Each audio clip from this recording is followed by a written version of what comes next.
ये है micro controller. तो किसी भी माइक्रो कंट्रोलर को काम करने के लिए चाहिए पावर, रीसेट, क्लॉक, डेटा। ठीक है, पावर किस लिए? इनिशियल ऑन होने के लिए। रीसेट किस लिए? मान के चलिए उसको मैक्सिमम प्लान दे दिया गया, ठीक है, और कोई दिक्कत है या उस प्लान को एक्सचेंज करना है तो क्या करेगा? रीसेट कर दो उसको और दोबारा उसको प्लान समझाओ। ठीक है। क्लॉक किस लिए? किस टाइम पे करना है, या सीक्वेंस कि कैसे कैसे करना है, पहले कौन, बाद में कौन, इसके बाद कौन। डेटा किस टाइम पर किस काम को करना है। टाइम तो पता है कि 2 बजे करना है, क्या करना है भाई? किस काम को करना है, उसके लिए डेटा। डेटा में सारा इंफॉर्मेशन रहता है कि क्या करना है, किस टाइम पे करना है, कैसे करना है, ये सारा चीज को बताया जाता है। इस सब को करने के लिए पावर की जरूरत पड़ता है। तो ये माइक्रो कंट्रोलर है, इसको भी काम करने के लिए पावर चाहिए। ठीक, तो पावर इसका कहाँ पे है? इसका पावर है VCC जी। इसको VCC बोलिए या VDD, मतलब इसका नाम जो है EC, पहले हुआ EC_VCC या VDD। EC कहने का मतलब क्या हुआ? Embedded controller.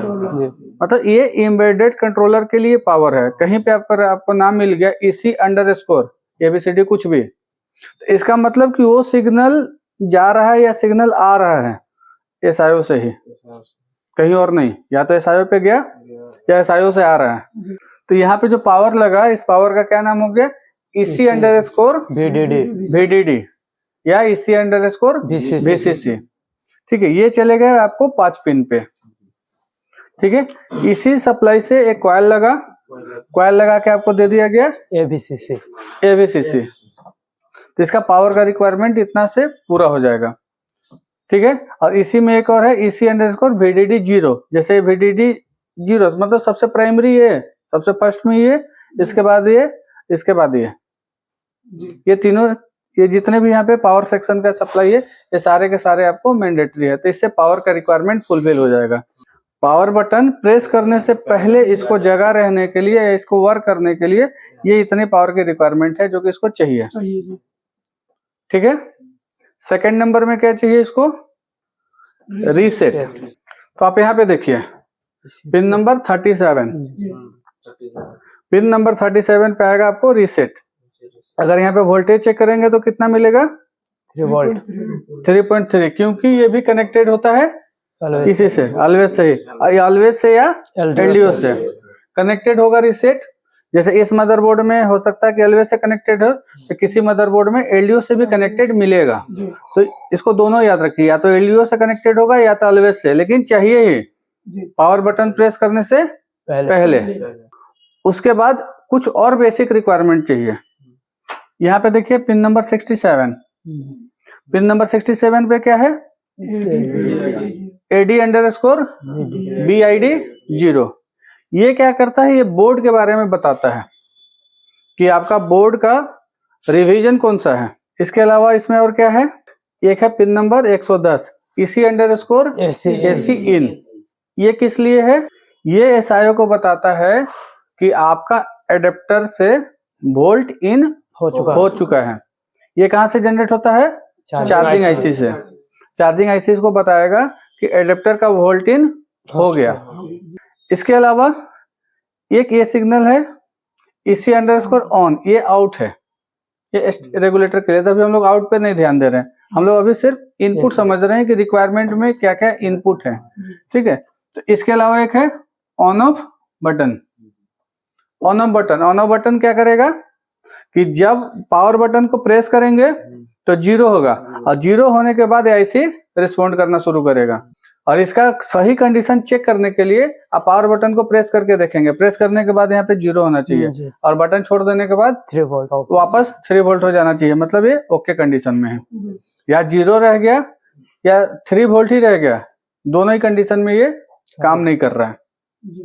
ठीक है। इसके अलावा है क्या? Lead switch, LID_SW। ये लीड स्विच क्या करता है?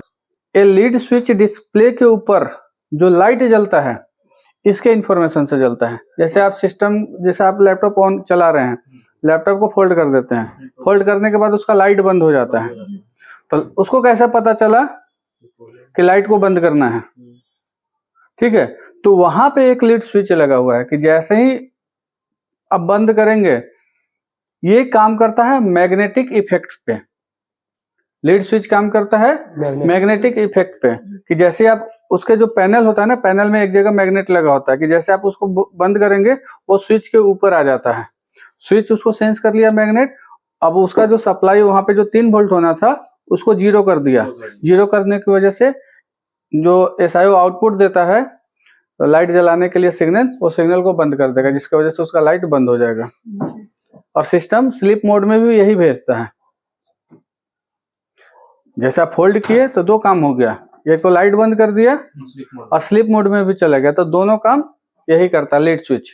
इसके अलावा रिक्वायरमेंट फुलफिल होने के बाद यहाँ पे एक 1.8 वोल्ट जनरेट करता है, तो आता नहीं है कहीं से, आईसी उसको इंटरनली जनरेट करता है। इस कैपेसिटर के ऊपर आपको चेक कर लेना है, तो यहाँ पे 1.8 वोल्ट मिलेंगे।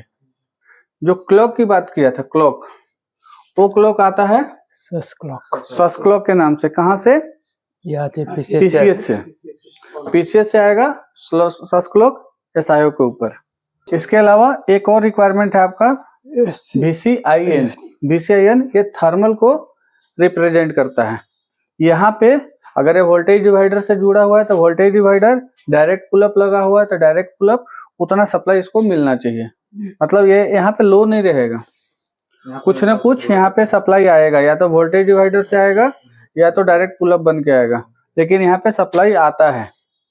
ठीक है, तो इसको आपको चेक कर लेना है VCIN, ये थर्मल को। अगर यहाँ पे सप्लाई नहीं आएगा, इट मीन्स कि आपका जो मदरबोर्ड है वो ट्रिगर होने के लिए रेडी नहीं होगा, क्योंकि उसको लग रहा है कि आगे कुछ प्रॉब्लम है या आगे ओवर हीटिंग है, जिसकी वजह से मदरबोर्ड ट्रिगर नहीं करेगा। और अभी जितना भी रिक्वायरमेंट आपको बताइए, रिक्वायरमेंट हम किसके लिए चेक करेंगे? मदरबोर्ड को ट्रिगर करने के लिए।